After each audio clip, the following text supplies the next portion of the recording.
Okay, hopefully that was fruitful. Remember, you can always go back to vocab.com and revisit those words, any of the lists, until you gain mastery. So for our next activity, we're going to be watching a video called The Story of Stuff.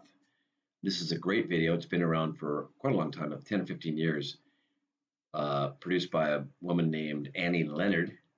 And unfortunately, I have not figured out how to play a video while recording. So just go ahead and go to YouTube and enter The Story of Stuff. And I'd like you to consider these questions as you're watching. Okay. Now, don't worry. You don't need to answer these formally.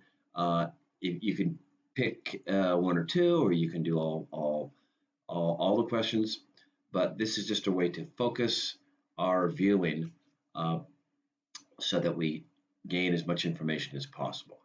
So number one, name and explain each of the steps in the materials economy.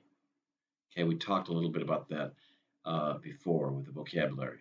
Number two, why is the corporation represented as a larger symbol than the government?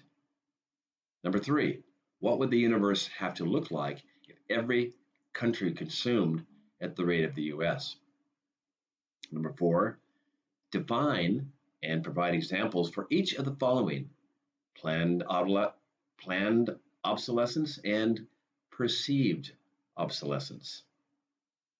Read the words written by Victor Liebow. What connotations or meaning do his words have in today's society? Number six, what is the theory the narrator gives as to why the national happiness of the United States is down? Now, I'm also going to show you here another list of questions,